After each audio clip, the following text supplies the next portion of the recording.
Welcome into the December 7th episode of the Locked On Leafs podcast. I'm Mike DiStefano with Dave Morassutti. Shutout alert, shutout alert, shutout alert. Matt Murray with his first clean sheet as a Maple Leaf in a 4-0 win over the Dallas Stars. Mitch Marner continued his point streak. It's now reached 20 games in a row with recording a point. It's insane. Let's break this wild game down, Dave, right here on the Locked On Leafs podcast.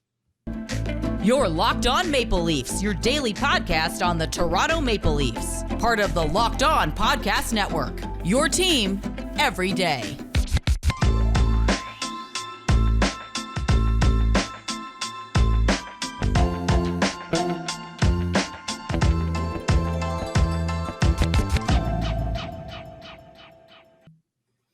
Hello and welcome into the Locked On Leafs podcast, one-stop shop for all things Leafs. I'm your host, Mike DiStefano from TSN 1050 Toronto Radio, also known as Al's brother on TSN's Overdrive and TSN 1050's Leafs Lunch.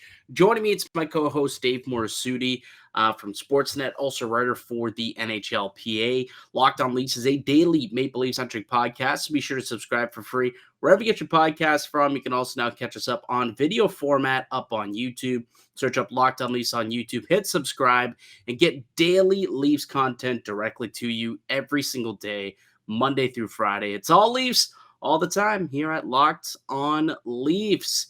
Dave, what a performance. Let's just round of applause for the Maple Leafs. A round of applause for Matt Murray. Holy smokes, what a game for the guy.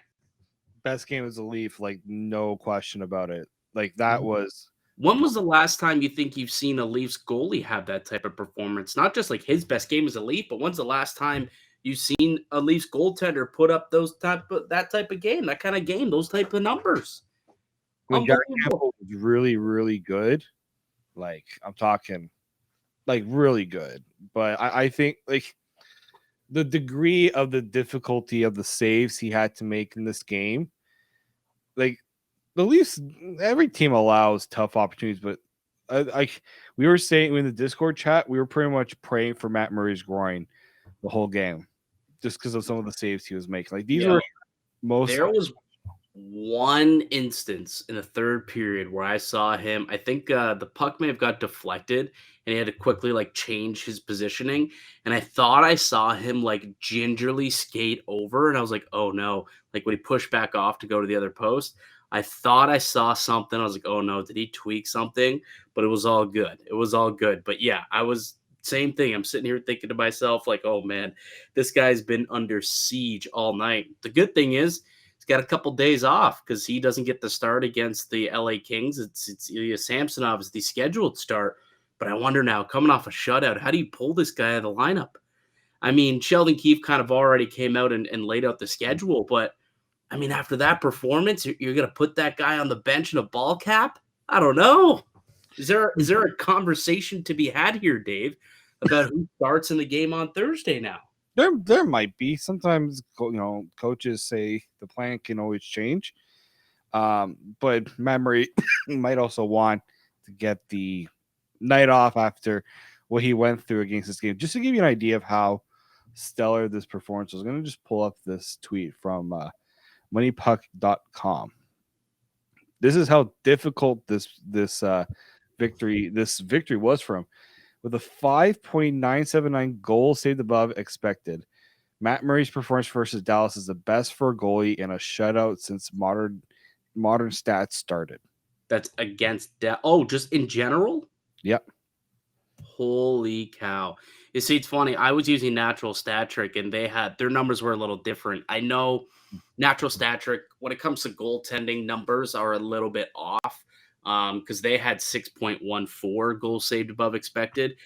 Money Puck is a little bit better when it comes to goalie stats. I've been told to, they're a little bit better when it comes to that. But that is an incredible statistic right there.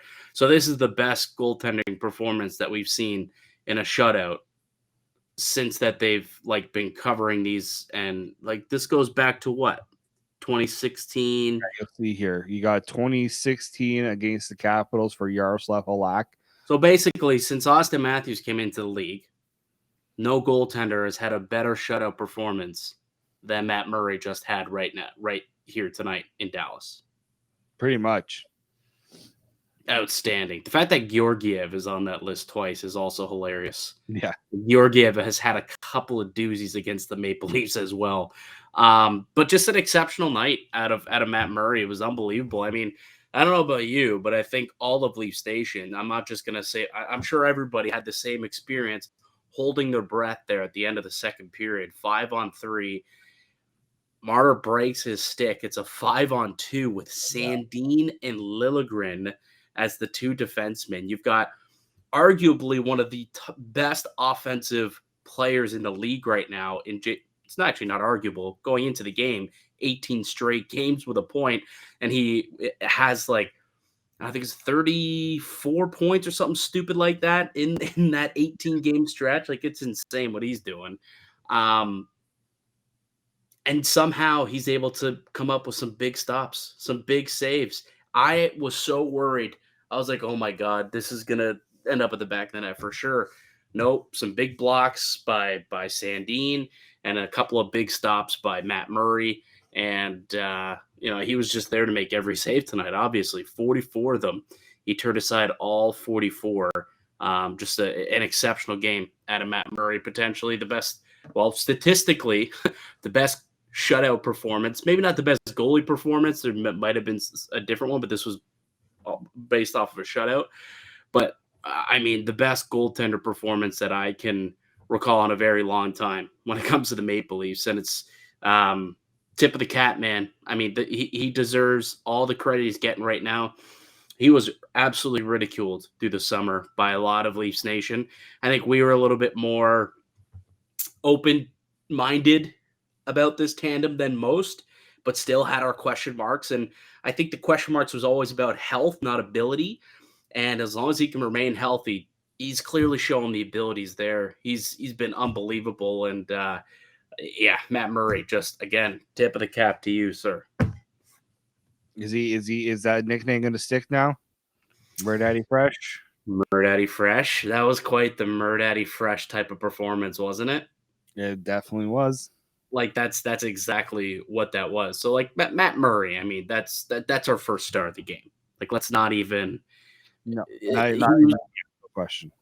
100% the first star of tonight's game. Before we get into our 3 stars, though, a couple other things to note from tonight's game. Mitch Marner keeps his streak alive with an assist on the opening goal in the first period.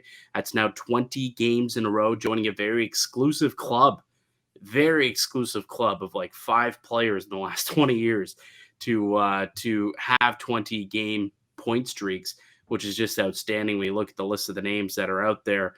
It's wild that Mitch Marner is what he's been able to do in this stretch of games here. Jason Robertson, though, his streak comes to an end, obviously, because they didn't get a single point.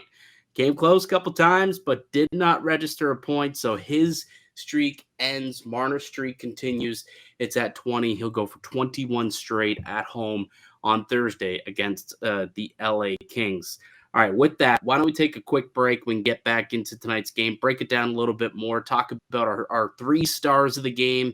So we'll do that in just a moment. But first, let me tell you about one of today's show sponsors, and that's betonline.net. It's your number one source for sports betting information, stats, and news and analysis. Get the latest odds and trends for every professional and amateur league out there, from football to basketball to hockey, soccer, esports. They've got it all at betonline.net. They're always the fastest and easiest way to get your betting fix. Head to the website today or use your mobile device to learn more. BetOnline, it's where the game starts.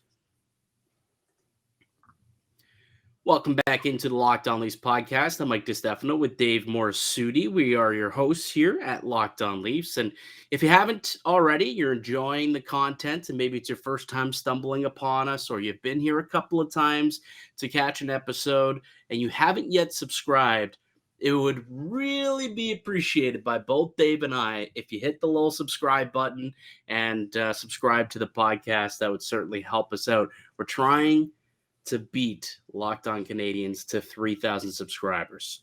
Trying to beat them there. We're up by about, I think I saw just a little under 100 subs, but we gotta get to 3K. We're sitting at 2,200. We got to get to 3K before they do. So, Locked On Leafs listeners, we need your help to get there. Hit subscribe if you haven't already, and let's beat the Montreal Canadiens and their podcast. All right. So tonight, Leafs celebrating a 4-0 victory over the Dallas Stars. Matt Murray was fantastic. Mitch Marner kept his streak alive. Where do we want to go here with this? So we already talked about our first star in Matt Murray, right? So we all know that Murdaddy Fresh got tonight's first star of the hockey game. But what somebody or who else did you like tonight that you want to give the second star to? Penalty kill. No doubt about it. They took, every time they took a penalty, you're just like 7 or 8 penalties tonight. Yeah, it was pretty ridiculous. They had a double minor at one point of the game too. Let's also not forget the Leafs were down a defenseman in this game with Victor Mete leaving the game with an injury. I thought when you see, Rasmus Sandin and Timothy Liljegren have to defend a 5-on-3, and they do 5 on 2.5. Yeah, that's right. Mitch Marner with it, and good on Marner for not screwing that up completely, like actually doing the right thing without his stick. But yeah, that penalty kill was the reason why the Leafs won this game, other than Matt Murray. I mean, Matt Murray played a big part in that with the saves he made, but 7 power play opportunities Dallas had. Yeah, it was phenomenal, and what I think is even more kind of impressive is you look at who took the penalties in this game, and it's all the guys who feature on their penalty kill. So they were like shorthanded on their PK with the guys. And the reason why they had Sandin and Liljegren out there on that 5-on-3 is because it was Justin Hall and Mark Giordano, your top 2 penalty killers right now, who are in the box. Can we talk about Justin Hall for half a second? Can we chat about this? What the hell was this guy thinking? I legitimately have never seen a brain fart like this. For those who are listening to the pod, he legitimately grabbed the puck in the air, stared at it, and said, "I'm not supposed to have this in my hand," and threw it. Yeah, like it was a grenade. Like he was playing hot potato with the puck. He got it. He was like, I don't want this. Yeah, yes, apparently on this road trip or something. It was something else. Absolutely something else there. Luckily, it did not end up hurting the Maple Leafs. And they did kill it off, obviously. And it even built momentum. Like the Sandin goal that they scored to make it 3-0 came shortly after killing off a penalty, right? And that's who I have as my number 2 star. I'm glad you gave love to the penalty kill. Sandin was a big reason why that penalty kill was successful tonight and had to be thrusted into that role, obviously, which is just the injuries that piled up and the penalties that were being taken by the other guys. And he really stepped up tonight. I mean, the shift that he scored a goal on, I don't know if a lot of people picked up on it, but it was the exact same shift that he laid out Luke Glendening. Like he just kind of pushed the guy over and grabbed the puck. And what I think was so important about that shift is they were hemmed in there for like nearly 2 minutes of pure pressure by the Dallas Stars coming off of that power play that they had. And I think that would have been coming off the Engvall one, I think, like the double minor. I believe, yeah. And so they had him hemmed in there for almost 2 minutes, Kampf and Aston Reese, and they were in there for a long time. And, Rasmus Sandin just comes, shoves Luke Glendening into the boards, takes the puck, and gets it up, and they're able to make a change. But he remains on the ice, follows up the play. A little scrum ensues in front of the goal. He picks up the loose trash and scores short side, all on the same play. So, basically stopped a goal on his end by making sure that he stopped offensive possession for Dallas, allowed fresh guys to get onto the ice, transitioned up ice, and then scores a goal a few moments later. It was amazing that shift. Just in general, I wanted to give it a quick shout out there, but just in general, like the night that he had, a couple of hits, 4 blocks tonight. We talked about the 5-on-2.5. There was a big block there. He had a few more blocks throughout the night. 23 minutes, 26 seconds of ice time tonight. Scored that goal, obviously, to give them a little bit more of a cushion. So Rasmus Sandin was a guy for me who definitely deserves a big shout out. And I'm glad that Sandin has I'm eating crow on Rasmus Sandin. We all are. 2-3 weeks ago, we're sitting here saying, I don't know if this guy's got it. I don't know. He was demanding all this time. He wanted top 4 minutes. He wanted a big contract, and he was just coming out here and crapping the bed early on the season. He's got his legs underneath him. He's found his confidence, and he's playing some real solid hockey of late with the injuries piling up to TJ Brody and Morgan Riley. He's stepped right up and they haven't missed a beat, honestly, and he's elevated his game to new heights, which is a great sign. Hopefully he can keep it up, obviously, when those guys come back, and hope the whole team can keep it up. Timothy Liljegren, also his D partner, career high, 25 minutes, 57 seconds tonight. Almost 26 minutes of ice time for Timothy Liljegren. Obviously, team high, game high. So just quick shout out also to his D partner in Liljegren. Who's your third star tonight, Dave? Third star, I'm going to give it to Austin Matthews. Yeah. I liked his game. I liked that he was, first off, scoring 5-on-5. We liked that. We wanted to continue to see more of that from Austin Matthews. I thought he was seeing the ice very well. He was making great plays. I wish Michael Bunting had a little more finish on some of them, but some great looks. I think he's on a 5-game point streak now. Yep. If I'm not mistaken. So he's slowly getting back. He's not totally there yet, but I'm liking what I'm seeing from Austin Matthews. There was a concern about what was going on. With him in a slow start, he's starting to pick it up, and with Mitch Marner also, producing on separate lines, that just makes the Leafs that much more dangerous. Yep, absolutely. It makes him very lethal. Adam is my third star as well. A goal and a helper tonight. Few shots on net. Didn't get to play a whole lot, we'll say, because the amount of penalties. Like, they were shorthanded for 14 minutes of the game. So, he didn't get on the ice a whole lot in that second period in particular. So only ended up playing 15 and a half minutes. And it was a pretty effective 15 and a half minutes. And the goal that he did score was pretty vintage Austin. Like, took the puck to the net, took a shot. I thought maybe he could have got it over to SDA. Like, SDA did have a pretty clear look at that if he would have just slid it over, but took it to the net, got his own rebound, got out and into the slot, and then saw he had some space and walked in, ripped it right into the back of the net, tickled the twine, and put that shot exactly where he wanted to. Very vintage Austin, I guess, the Matthews of last year. That play kind of was. So that was a really good sign to see for sure, which is why he ended up as my third star of the night as well. And then he played well defensively too, like coming back, back checking and consistently getting sticks in passing lanes and breaking up plays, and turn the puck up on the counterattack. So I thought that Matthews had himself a real solid game as well. We'll come back in just a moment, and when we do, we'll just kind of put a little bow on tonight's game and get our final thoughts and talk a little bit about the young kids and the debuts tonight of Conor Timmins and SDA. So we'll do that when we return here on the Locked On Leafs podcast. Welcome back into the Locked On Leafs podcast. I'm Mike DiStefano with Dave Morassutti. We're your hosts here at Locked On Leafs. Maple Leafs with a 4-0 shutout victory over the Dallas Stars. Matt Murray, his first shutout as a Maple Leaf in his career, 44 saves. And as Dave alluded to earlier, statistically, analytically, the best shutout performance since 2016 when they started keeping track of the stat. Or at least that was the earliest date we saw. Could be even earlier, but that was the earliest date we saw. So at least since 2016. The best performance that a goalie has performed in a shutout victory.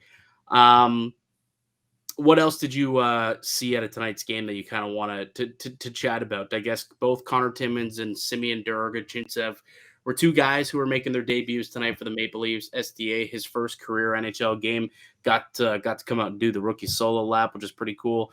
Conor Timmins ended up having to play, I guess, a little bit more than maybe they anticipated with the injury to Victor Mete. By the way, injury to Victor Mete, I don't think we've mentioned that yet. Or at least we talked about them being shorthanded. But I think I saw also, before we get into it, was there an update there? I thought I saw somebody tweet out an update. Victor Mete will be unavailable for the rest of the week. They don't think it's a serious injury, but he will miss a little bit of time. So TJ Brody might be back though, so Brody's back. That kind of would help because now they're a little thin on the left side. But Conor Timmins, Crazy how it's always on the left side. Well, it's funny because like at the beginning of the year, they were loaded up on the left, had nothing on the right side, and now all of a sudden they have too many righties, not enough lefties. Let's chat a little bit about Conor Timmins, though. So he came in tonight, played his first game as a Maple Leaf, 14 minutes, 49 seconds of ice time. He recorded a shot on goal, which is actually not a bad little shot, little slap shot that he had on a drop pass, and also recorded one hit tonight. What did you make of Conor Timmins?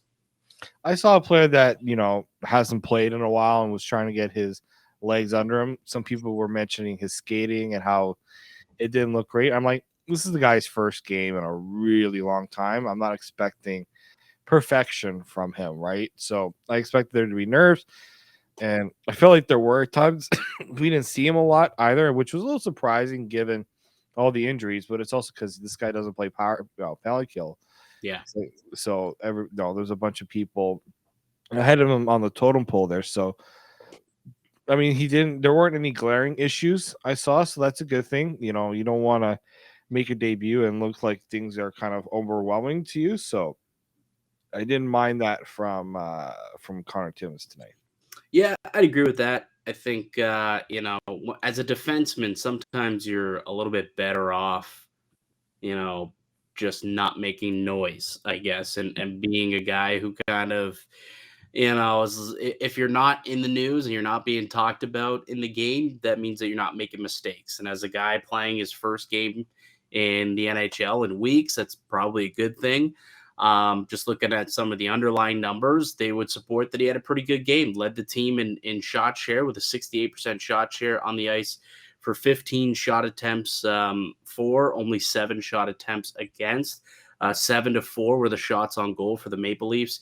Went out there, and considering that the team was severely outshot, that's a pretty solid. I mean, his shot for relativity percentage is 24%. So he was out there for 24% more shots on goal than the average Leaf was tonight, and a 65% expected goal rating. So not too shabby when he was out there on the ice. He didn't give up a whole lot, and this is considering only 28% ozone starts. 5 of his zone starts happened to be in the defensive end, so it's not like he was given easy minutes either. He was probably didn't have to play against a whole lot of tough. Actually, I can look that up for you, so I don't have to guess. I can see exactly who he played against. But on the road, sometimes it's a little difficult to line match there the way you want to. But either way, I thought that he had a pretty decent game,